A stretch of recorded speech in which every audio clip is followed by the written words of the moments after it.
धन्यवाद मनोज जी। सम्मानित मंच और मेरे सम्मानित भाइयों बहनों, साथियों, आज हम भाई मनोज जी और उनकी टीम द्वारा एक महामानव जिन्होंने ना सिर्फ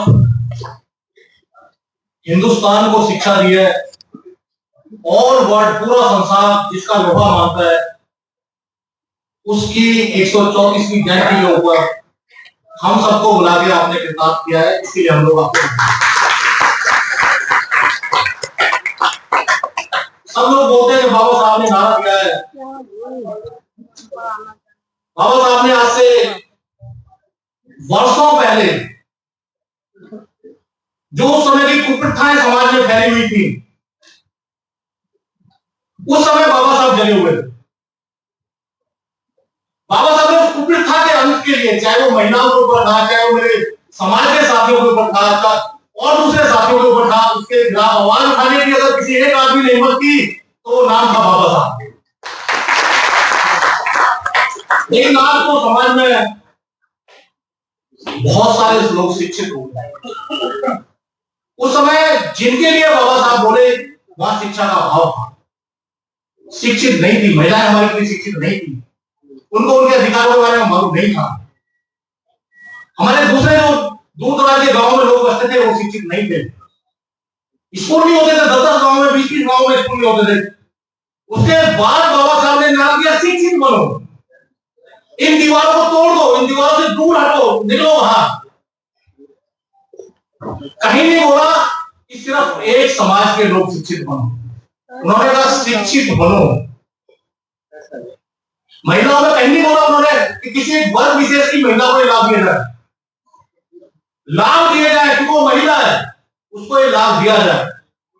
बाबा साहब ने जो बातें करी, जो बातें कही, वो साथियों आज मनन करने योग्य नहीं है, सर, आज इंप्लीमेंट करने के बारे में हमें सोचना चाहिए। बाबा साहब ने कहा शिक्षित बनो। दूसरा उन्होंने कहा संगठित रहो। संगठित रहोगे, लोकतांत्रिक देश है, 100 रुपए नहीं गिने जाएंगे, 100 सिर गिने जाएंगे। अगर 100 सीट बाहर खड़े हो भाई संसद के गेट के सामने, तो 100 आदमी की तादाद लेकर बंदा खड़ा है तो आवाज सुनी जाएगी। तुम्हारी जेब में 500 या 5000 या 50,000 करके कोई नहीं पूछेगा। तो इसलिए बाबा ने कहा संगठित रहो, और जब संगठित रहोगे तो अगला बात होने का संघर्ष करो। उस संघर्ष को भी हम भूल रहे हैं। आज मुझे जो मिल रहा है 10 रुपए, मैं सोच रहा हूं मैं सेटिस्फाइड, दूसरा कोई कहीं जाए, मैं संतुष्ट हूं, मेरा बेटा क्लास 1 ऑफिसर, मेरे बेटे की बहू क्लास 1 ऑफिसर, मेरे बच्चे।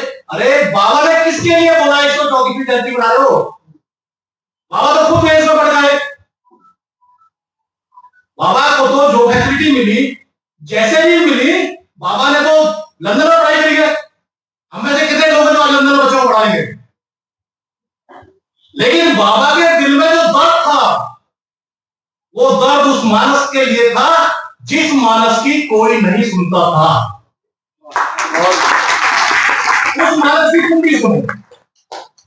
हम सब सरकारी लोग हैं सर, सरकारी कुर्सियों पर बैठे हुए लोग हैं। अगर मेरे पास कोई चीज आती है और मैं उसमें सक्षम हूं, तो उस व्यक्ति का दर्द, मानवता का दर्द, मानव होने के नाते उसका दर्द पहले सुनो। जिसको मुझे लग रहा है कि सिर्फ कपड़े की तरह पूछने हैं, ये शायद इस विंडो पे आते हुए हिचकिचा रहा है, विंडो पे खड़ा भी नहीं हो पा रहा है, इसलिए पहले उसको बुलाकर कहो भाई तू आ पहले तुम दे। जिसका कॉलर साफ है वो तो अंदर से बाहर से जाएगा, अंदर से भी आएगा। लेकिन जिसका कॉलर साफ नहीं है वो 10 बार खड़ा होगा, देख रहे मेरी बेटी ने टेस्ट पास कर दिया जी, मेरे बच्चे ने टेस्ट पास कर दिया जी, मुझे किससे मिलना है? आज भी ये समाज सोचने का विषय साथी। आज मेरा साथी जो गेट पे खड़ा है, मेरे जैसा पूरा उसका, क्यों आउटसोर्स पर गाड़ी की नौकरी कर रहा है। मैं भी उम्मीद करता हूं मैं इस कमरे में जब घुसूं मेरे को छूट मारे खड़ा हूं। मैं ये नहीं सोच रहा हूं कि जाति का है, कौन है? अरे बाबा साहब उस आदमी की औलाद थे।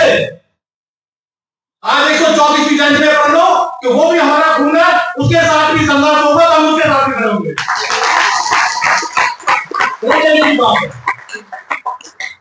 4 बार 6 बार हर साल जयंती मनाओ, लेकिन जयंती पर एक सबक लेकर जाओ।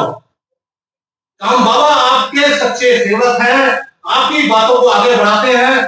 सर इस यूनिवर्सिटी के अंदर मैं आपको बताना चाह रहा हूं, कॉन्ट्रैक्चुअल के लिए कोई बोलने वाला नहीं था। 20-20 साल से कॉन्ट्रैक्ट का कर्मचारी इस यूनिवर्सिटी ऑफिस सेवा दे रहा था, कोई आवाज नहीं थी। 15,070 18,000 रुपए, कोई नहीं बोलता था उनके लिए। एकमात्र यूनियन टुकू जिसका जिम्मेवारी हमें दी थी, हम लड़े और आज की डेट में उनको बेसिक पे प्लस डीए सारे कर्मचारियों को मिलता है। और अगली लड़ाई उन सारे कर्मचारियों को हमने जाने कौन किस कैटेगरी से कितने लगाया कौन नहीं लगाया, क्योंकि उनकी नौकरी सुप्रीम कोर्ट के नियमानुसार जो सुप्रीम कोर्ट ने रूलिंग दिया की बेहतर है, उसमें जज साहब लिखते हैं जिस कर्मचारी को 10 साल एक संस्था में काम करते हुए हो गए उसको रेगुलर होने का अधिकार है। तो हम ट्राई करते हैं और लड़ेंगे ईमानदारी साहब के सामने। मैंने बोल दिया मेरी यूनिवर्सिटी में ऊपर जॉइंट रजिस्ट्रार साहब के साथ मीटिंग थी किसी ऑफिसर, मैंने सर अगली तैयारी कर लो, अभी बेसिक प्लस डीए मिला है, ईपीएफ उनका शुरू है और अगली तैयारी कर लो, उन सबको सिस्टम में रेगुलर करना है आपको। तो साथियों इन मौकों के ऊपर अपने जो हम सबको इकट्ठा किया है, एक शपथ लेने का दिन है। हम सब शपथ में सिर्फ बुके गैंग के मेंबर ना बने। यूनिवर्सिटी के अंदर प्रथा चल चुकी है, हमारे बहुत सारी संस्था बनी है, छोटी छोटी संस्थाएं बनती है, केवल अधिकारी नहीं पाते तो और नहीं तो बुके दे दिया, खुश हो गए, हाँ जी हम भी आ गए, हम भी आए। हम भी है नहीं, हम ताकत के बलबूते में जिंदा है। हम किसी अधिकारी की कॉमर्स के ऊपर जिंदा नहीं है यूनिवर्सिटी के अंदर। अभी पीछे का प्रोग्राम हुआ था, मेरे साथी कहने लगे भाई हमने रजिस्ट्रार को चीफ गेस्ट बनाया हुआ है, लाने आएंगे। हमारे ऊपर जितना अत्याचार आज की डेट में महाभ्रष्ट रजिस्ट्रार कर रहा है उससे ज्यादा कोई अत्याचार नहीं कर सकता। हमें हिम्मत है कहने के मनुष्यों पर बोल रहे हैं।